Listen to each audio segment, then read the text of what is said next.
मनोज दास परिवेशित उपकथा शतक जुगे जुगे साधु सन्थ कथित कहानी समूहर पुनर्विन्यास। मंत्र मु पाठ करुछि समीर रंजन दास। मणिमा वर्तमान समय बेस शांतिपूर्ण। आपणक आदर्श शासन रे राज्यर परिस्थिति उत्तम एवं पड़ोशी राज्य मानक सह आमर संपर्क उत्तम।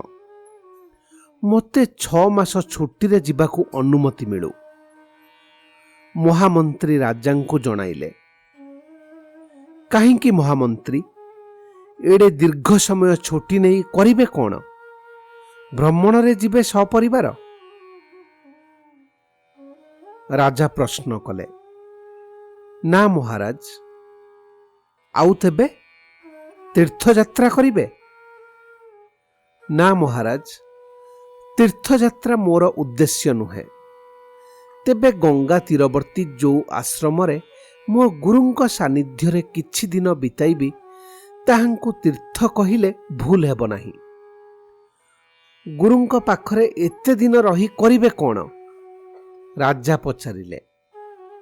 महाराज, गोटाए मंत्र शिखिबा निमंते बहु दिनरु थिबा मोर अभिलाष पूर्ण करिबाकू चाहे। की मंत्र महामंत्री? गायत्री मंत्र। महामंत्री, मु आपणंकु आगामी काली मो सिद्धांत जणाइबी। धन्यवाद महाराज। महामंत्री विदाय नहीं चलीगले। परदिन सकाळे राजा तांको उद्यान रे पदचारणा करुछंती। महामंत्री आसी पहुंचिले। सबुदिन राजांक सह सकाळे उद्यान भ्रमण रे जोग देई गुरुतर समस्या मान संपर्क रे आवश्यक हेले आलोचना करिबा थिला विधि। स्वागत स्वागत महामंत्री। राजा उत्साह भरे एतिकी कही हठात गायत्री मंत्र आवृत्ति करिदेले। तापरे महामंत्रीଙ୍କ आड़े तात्पर्यपूर्ण भंगीरे अनाई पचारिले।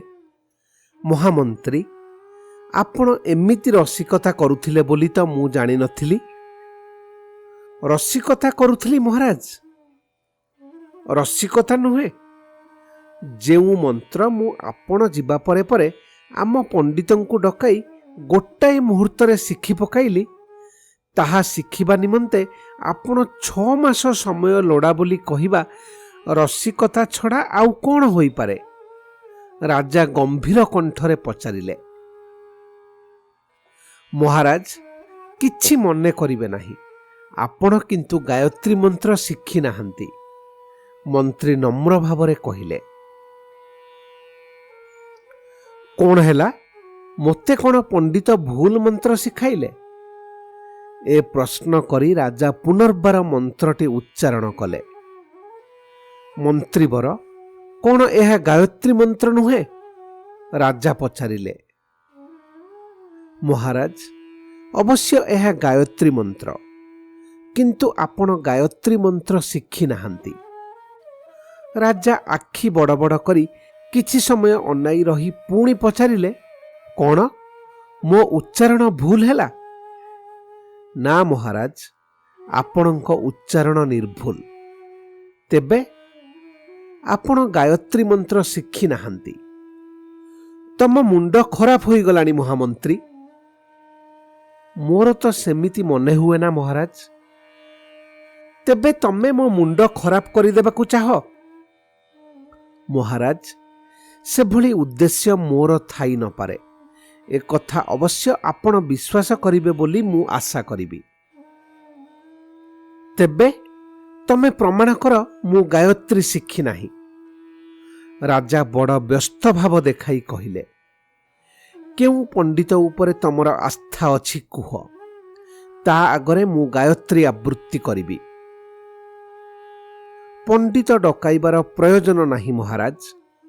आपण गायत्री मंत्र शिखि नाहंती बोली मु प्रमाण करि देई परिबी। किंतु जेउ पंथारे ताहा करिबी ताहा दुस्साहसिक।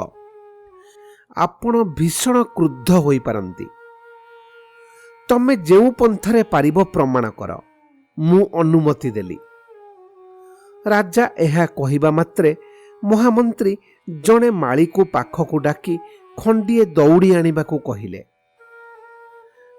ମାଳି ଦଉଡ଼ି ନେଇ ଆସିଲା। ମାଳି, ମହାରାଜାଙ୍କୁ ସେ ଗଛ ଦେହରେ ବାନ୍ଧି ପକାଅ। ମନ୍ତ୍ରୀ ନିର୍ଦ୍ଦେଶ ଦେଲେ। ଆଜ୍ଞା? ମାଳି ଆଶ୍ଚର୍ଯ୍ୟ ହୋଇ ପଚାରିଲା।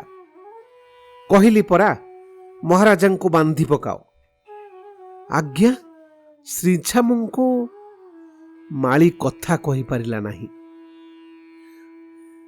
ରାଜା ତ ସନ୍ଦେହ କରୁଥିଲେ ମହାମନ୍ତ୍ରୀଙ୍କ ମୁଣ୍ଡ ବିଗିଡ଼ି ଯାଇଛି। ବର୍ତ୍ତମାନ ସେ ନିଶ୍ଚିତ ହେଲେ।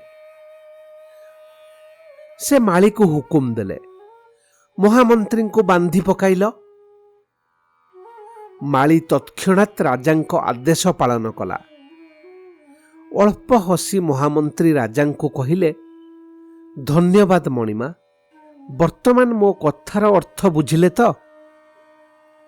କେଉଁ କଥାର କେଉଁ ଅର୍ଥ? ମହାରାଜ, ଆମେ ଦୁହେଁ ଏକ ହିଁ ଲୋକକୁ ଏକ ହିଁ ଭାଷାରେ ଏକ ହିଁ ନିର୍ଦ୍ଦେଶ ଦେଲୁ, କିନ୍ତୁ ମୋ ନିର୍ଦ୍ଦେଶ କାର୍ଯ୍ୟକାରୀ ହେଲା ନାହିଁ। କିନ୍ତୁ ଆପଣଙ୍କ ନିର୍ଦ୍ଦେଶ ତତ୍କ୍ଷଣାତ୍ କାର୍ଯ୍ୟକାରୀ ହେଲା। କାହିଁକି ହେଲା? ରାଜା ବୁଝିବାକୁ ଆରମ୍ଭ କରୁଥିଲେ, ତଥାପି କହିଲେ, ବୁଝାଇ କୁହନ୍ତୁ। ମହାରାଜ, ଆପଣ ଯାହା ଉଚ୍ଚାରଣ କଲେ ତାହା ପଛରେ ଅଧିକାର ଥିଲା। ମୋର ଉଚ୍ଚାରିତ ନିର୍ଦ୍ଦେଶ ପଛରେ ଅଧିକାର ନଥିଲା। ମନ୍ତ୍ର ପ୍ରତି ଏହି ସତ୍ୟ ହିଁ ପ୍ରଯୁଜ୍ୟ। ଖାଲି ମନ୍ତ୍ରର ଶବ୍ଦ ସବୁ ଶିଖିନେବା ମନ୍ତ୍ର ଶିଖିବା ନୁହେଁ। ମନ୍ତ୍ର ଭିତରେ ଥିବା ଶକ୍ତି ଆୟତ୍ତ ହେବା ଚାହି। ସେ ଶକ୍ତି ଆୟତ୍ତ କରିବା ନିମନ୍ତେ କେତେକ ଶୃଙ୍ଖଳା ଅର୍ଥାତ୍ ସାଧନା ଲୋଡ଼ା। ସେ ପାଇଁ ସମୟ ଆବଶ୍ୟକ। ତେବେ ଯାଇ ମନ୍ତ୍ର ସହିତ ତାକୁ ଉଚ୍ଚାରଣ କରିବାର ଅଧିକାର ଆସିବ। ମନ୍ତ୍ର କାର୍ଯ୍ୟକାରୀ ହେବ। ରାଜା ବୁଝିଲେ ଓ ମନ୍ତ୍ରୀଙ୍କୁ କ୍ଷମା ମାଗିବା ସଙ୍ଗେ ସଙ୍ଗେ କୃତଜ୍ଞତା ପ୍ରକାଶ କଲେ।